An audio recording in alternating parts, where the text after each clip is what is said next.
നമസ്കാരം മിഥുൻ. നമസ്കാരം. എങ്ങനെയുണ്ട് കാര്യങ്ങളൊക്കെ? ഭംഗിയായിട്ട് പോകുന്നു. എന്തെങ്കിലും നേരിട്ട് കാണുമ്പോൾ ചോദിക്കണം എന്ന് കരുതിയൊരു ചോദ്യമാണ്. വളരെ സിമ്പിളായിട്ട്, എന്താണ് ട്രേഡിംഗ്? ആർക്കൊക്കെ ട്രേഡിങ്ങിൽ അല്ലെങ്കിൽ ഈ ഒരു ട്രേഡിംഗ് ചെയ്യാം? എങ്ങനെ ഇത് നമുക്ക് വളരെ സിമ്പിളായിട്ട് പറഞ്ഞു കൊടുക്കാൻ പറ്റും? ഇതൊരു നല്ല ഒരു ബിസിനസ് തന്നെയാണ് ചെയ്യാനായിട്ട്. അപ്പോൾ ലോകത്ത് പല ഓപ്പർച്യൂണിറ്റീസ് ഉണ്ടല്ലോ അല്ലേ? അപ്പോൾ ആ ഓപ്പർച്യൂണിറ്റി സക്സസ്ഫുൾ ആവണമെന്നുണ്ടെങ്കിൽ നമ്മളത് പഠിച്ച് മനസ്സിലാക്കണം. ഈ ട്രേഡിങ്ങിലേക്ക് വരികയാണെന്നുണ്ടെങ്കിൽ ഇൻവെസ്റ്റ്മെൻറ്റും ഉണ്ട്, ട്രേഡിങ്ങും ഉണ്ട്. രണ്ടാണ്.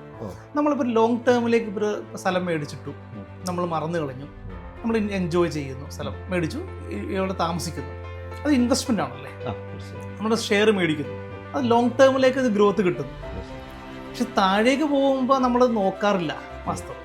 പക്ഷെ ട്രേഡേഴ്സ് എന്ന് പറയുന്ന വ്യക്തികൾ എന്താണ്, ഈ മാർക്കറ്റിൻ്റെ കയറ്റ ഇറക്കങ്ങൾ, ആ ഓപ്പർച്യൂണിറ്റി യൂസ് ചെയ്യാൻ വേണ്ടി ശ്രമിക്കുന്നവരാണ്.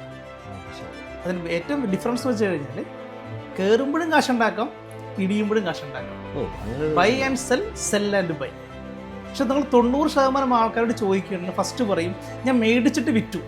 പക്ഷെ വളരെ ചുരുക്കം പേരെ പറയാറുള്ളൂ ഞാൻ വിറ്റിട്ട് മേടിച്ചു എന്നുള്ളത്. പലർക്കും അറിയാമെന്നുണ്ടെങ്കിൽ എങ്ങനെ അത് ബ്യൂട്ടിഫുള്ളി യൂസ് ചെയ്യണം എന്നുള്ള കാര്യം ചിന്തിച്ചിട്ടില്ല. അപ്പോൾ അങ്ങനെയുള്ള അവസരങ്ങൾ മനസ്സിലാക്കിയിട്ട് പ്രോപ്പറായി ചെയ്യുന്നവർക്ക് ഇതൊരു ബിസിനസ് മേഖലയാണ്. നമ്മൾ പിന്നെ ദൈവത്തിൻ്റെ വിധി പോലെ ആയിരിക്കാം നമ്മൾ എന്ത് ചെയ്തത്, ഈ ട്രേഡിങ്ങിൻ്റെ കരിയർ തന്നെ നമ്മൾ ചൂസ് ചെയ്ത്. ഇതിൽ ഹെഡ്ജിങ് സ്റ്റാർട്ട് ചെയ്ത്, കൺസൾട്ടിങ് തുടങ്ങി, പിന്നെ അക്കാഡമീസ് തുടങ്ങി, അങ്ങനെ മുന്നോട്ട് പോയത്. അപ്പോൾ ഇങ്ങനെ ധാരാളം പേരുണ്ട്, ചെയ്യുന്ന ആൾക്കാരുണ്ട്. അതായത് ആർക്ക് വേണമെങ്കിലും ഈ ട്രേഡിങ്ങിൻ്റെ ഭാഗമാവാം എന്നുള്ളതാണ് അല്ലേ? അതിനൊരു പ്രത്യേക രീതിയിലുള്ള ഒരു ടാലന്റ് ഉണ്ടായിരിക്കണം എന്നുണ്ട്. നമുക്ക് മനസ്സിലാക്കേണ്ടത് കമ്പ്യൂട്ടർ പരിജ്ഞാനം ഉണ്ടായിരിക്കണം.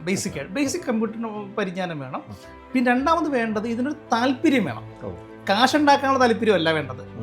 നേരെ മറിച്ചിട്ട് ഈ മാർക്കറ്റിൽ എങ്ങനെ മൂവ്മെന്റ് വരുന്നു, എങ്ങനെ ഈ എക്കണോമിക്സ് വർക്ക് ചെയ്യുമ്പോൾ എങ്ങനെ എഫക്റ്റ് ചെയ്യുന്നു, ഇത് അത്ര എളുപ്പമുള്ള പണിയാണെങ്കിൽ എല്ലാവരും കാശുണ്ടാക്കണ്ടേ? അങ്ങനെ ഉണ്ടാക്കാൻ പറ്റത്തില്ല. എല്ലാവർക്കും കാശുണ്ടാക്കാൻ പറ്റുന്ന മേഖലയല്ല ഇത്. പക്ഷേ എല്ലാവർക്കും ഓപ്പർച്യൂണിറ്റിയാണ്.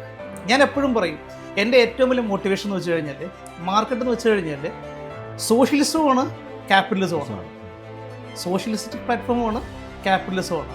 കാരണം എന്താണ്, ഇവിടെ എഡ്യൂക്കേഷൻ ക്വാളിഫിക്കേഷൻ ഒന്നുമില്ല, എല്ലാവർക്കും ഒരേ ഓപ്പർച്യൂണിറ്റിയാണ് ഉള്ളത് സോഷ്യലിസം. പക്ഷേ നമുക്ക് താല്പര്യവും നമ്മുടെ ദൈവാധീനം കഴിവ് ഡെവലപ്പ് ചെയ്യുന്ന ആൾക്കാർക്ക് ക്യാപിറ്റലിസ്റ്റിക് പോലെ എത്ര ഉണ്ടാക്കാനുള്ള ഓപ്പർച്യൂണിറ്റിയും ഇവിടെ തന്നെയുണ്ട്. Thank you so much, Mithun. Yeah. Okay. Thank you. Thank you.